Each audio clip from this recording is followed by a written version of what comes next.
জয় হিন্দ, বন্দে মাতৰম। বন্দে মাতৰম, বন্দে মাতৰম।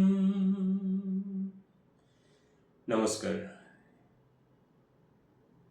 কালিলৈ 15 আগষ্ট স্বাধীনতা দিৱসৰ এই দিনটোলৈ প্ৰতিজন স্বাভিমানী ভাৰতীয়ক মই নমস্কাৰ নিবেদন কৰিছোঁ। আশা কৰিছোঁ প্ৰত্যেকেই হৃদয় খুলি এই 15 আগষ্টৰ দিনটোত সেইসকল বীৰ বীৰাংগনাক সুমৰণ কৰক, তেখেতলোকলৈ শ্ৰদ্ধাঞ্জলি নিবেদন কৰক, যিয়ে নিজৰ প্ৰাণকো তুচ্ছ কৰি আমালৈ গোলামীৰ জীৱনৰ পৰা এখন মুক্ত স্বাধীন ভাৰত দি থৈ গ'ল। অৱশ্যে আজি মই এই ভিডিঅ'ৰ দ্বাৰা 14 আগষ্টৰ দিনটোৰ কথাহে ৰোমন্থন কৰিবলৈ আহিছোঁ। আমি সকলোৱে 15 আগষ্টৰ দিনটো পালন কৰি আহিছোঁ, কিন্তু 14 আগষ্টৰ দিনটোৰ কথা আমি মোৰ বোধেৰে বোধ কৰোঁ 5% লোকেহে অকণমান ভাবে চাগে। 14 আগষ্টৰ দিনটো, এই দিনটোৰ যি বিভীষিকাময় ভাৰতক দ্বিখণ্ডিত কৰা, ধৰ্মৰ ভিত্তিত ভাৰত ভাগ হোৱা আজিৰ যি পাকিস্তান, এই নামটো পোৱাৰ আগত ভাৰত আৰু পাকিস্তান সেই বৰ্ডাৰ এলেকাসমূহৰ বিশেষকৈ শিখ ধৰ্মী পাঞ্জাবী লোকসকলৰ অধিককৈ ক্ষয় ক্ষতি হৈছিল। সেই কাহিনীবোৰ পঢ়িলে, শুনিলে, অধ্যয়ন কৰিলে, চালে এতিয়াও এজন স্বাভিমানী ভাৰতীয় বুকুখন শিয়ৰি উঠিব। যি কি নহওক, ভাৰতবৰ্ষ ধৰ্মৰ ভিত্তিত দ্বিখণ্ডিত হৈ গ'ল, নাম পালে পাকিস্তান। যিটো হ'ব নালাগিছিল, কিন্তু হৈ গ'ল। কিন্তু যি হৈ গ'ল সেয়াও যেন শুদ্ধকৈ নহ'ল, আৰু যাৰ কাৰণেই হয়তো মোহনদাস কৰমচাঁদ গান্ধীক, যাক আমি বাপুজী বুলি কওঁ, যাক আমি জাতিৰ পিতা বুলি কওঁ, তেওঁক এজন ভাৰতৰ সুযোগ্য সন্তান নাথুৰাম গডছে গুলীয়াই মাৰিলে। যি কি নহওক, ভাৰত দ্বিখণ্ডিত হৈছিল আজিৰ তাৰিখটোত 14 আগষ্ট 1947 চন, আৰু মোহনদাস কৰমচাঁদ গান্ধীৰ হত্যা হৈছিল 30 জানুৱাৰী 1948 চন।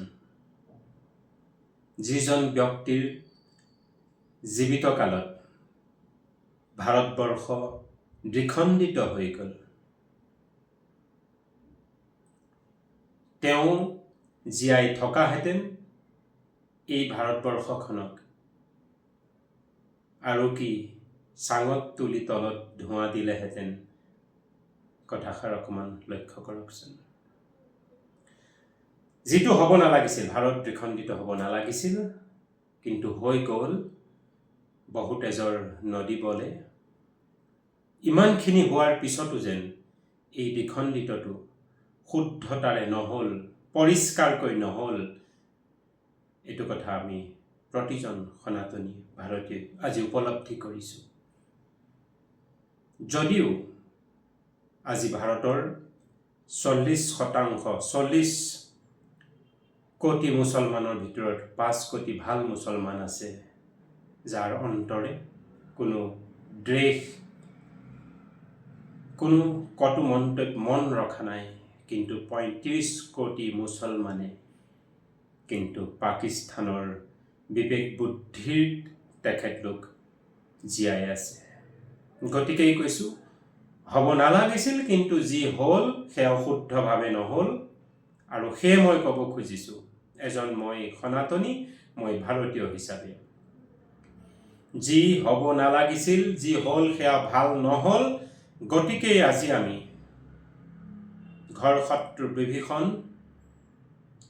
খোজে খোজে প্ৰতি পলে পলে আমি জাটো ভুগি আহিছোঁ। সৌ পুৰণি কথা নকওঁ, সৌ পেহেলগামৰ কথা। ধৰ্ম সুধিয়েই যাক হত্যা কৰা হৈছিল। গতিকে মই আশা কৰোঁ ভাৰতবৰ্ষক পুনৰ দ্বিখণ্ডিত কৰা হওক। ভাৰতবৰ্ষক 1947 চনৰ 14 জানুৱাৰীত যিটো ভুল ভাৱেৰে দ্বিখণ্ডিত কৰা হ'ল, কৰিব নালাগিছিল, কিন্তু যিটো কৰিলে, কিন্তু শুদ্ধভাৱে নকৰিলে, যি বিষ ৰাখি থৈ দিলে, সেই বিষখিনি সম্পূৰ্ণ মুক্ত কৰি ভাৰতবৰ্ষক স্বাধীন কৰাটো বিচাৰোঁ। আমি সেইসকলক অন্যায় কৰিবলৈ পোষকতা কৰা নাই, মত প্ৰকাশ কৰা নাই। সেইসকলক যদিও তেতিয়া তেখেতলোকক জোখতকৈ বেছি সম্প্ৰতি দিয়া হ'ল, তথাপিও আজিৰ যিসকল ভাৰতৰ মুছলমান আছে, তেখেতলোকক এতিয়াও নিৰাজ্যতা দি যদি সুকীয়া কৰি দিয়া নহয়, তেতিয়াহ'লে মনত ৰাখিব, ভাৰতবৰ্ষই হিন্দু সনাতন সভ্যতা, এই যে লজিকটো হিন্দু ৰাষ্ট্ৰ, এইটো অসম্ভৱ, কেতিয়াও কাহানিও হৈ নুঠে, যেতিয়ালৈকে আপুনি পুনৰ ভাৰতবৰ্ষক দ্বিখণ্ডিত নকৰে। আৰু এই ব্যৱস্থাটো, এই যে হিন্দু ৰাষ্ট্ৰটো অসম্ভৱ, ইম্পচিবল। আৰু মই যে কৈছোঁ পুনৰ দ্বিখণ্ডিত ধৰ্ম ভিত্তিত কৰিব লাগে, যিটো 47 14 আগষ্টত হৈ গ'ল, যিটো সম্পূৰ্ণ নহ'ল, সেই অসম্পূৰ্ণ কামটো সম্পূৰ্ণ যদি বহুত কম দিনৰ ভিতৰতে নকৰে, তেতিয়াহ'লে মনত ৰাখিব, আপোনাৰ হাতত কোৱালিটি নাথাকিব যে আপুনি কাৰোবাক নিৰাজ্যতা দি বেলেগ কৰি দিব। মানে আপুনি স্বাধীনভাৱেৰে ভাৰতীয় সনাতন দৰ্শন লৈ জীয়াই থাকিব, আপোনাৰ অধিকাৰ নাথাকিব। আপুনি কি কৰিব লাগিব জানেনে? আজি যি কাশ্মীৰত হৈ গ'ল, পিছে আপুনি ক'লৈ যাব? আপুনি হয় কলিমা পঢ়ি ধৰ্ম পৰিৱৰ্তন কৰিব লাগিব, নহয় আপোনাৰ চিৰ তনছে জুদা হ'ব। এয়াই চিৰন্তন সত্য। যদি আপুনি এজন প্ৰকৃততে সনাতনী হয়, হিন্দু হয়, এই যে হিন্দু ৰাষ্ট্ৰ গঠন কৰা এইটো সপোন এৰি দিয়ক। বিপৰীতে আপুনি এতিয়াও সময় আছে, আপুনি ধৰ্ম ভিত্তিতে যিটো কাম আধৰুৱা কৰিলে তাক সম্পূৰ্ণ কৰি এতিয়াও তেওঁলোকক যদি দ্বিখণ্ডিত কৰি নিদিয়ে, তেতিয়াহ'লে খুব কম দিন, যদি মই অকণ বেছিকৈ কৈ দিওঁ, আগন্তুক নেক্সট 50 বছৰো নালাগে, সনাতন সভ্যতা সংস্কৃতি হিন্দু নাম আৰু নিচান নাথাকিব, ভাৰত নামৰ নাম আৰু নিচান নাথাকিব, কেৱল এই ভূমি থাকিব ইছলামবাদ হ'ব। সিদ্ধান্ত আপোনাৰ।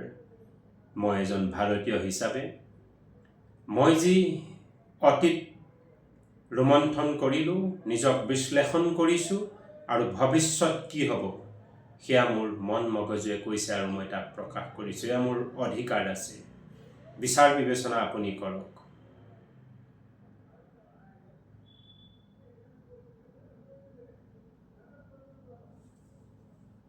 জয় হিন্দ, বন্দে মাতৰম।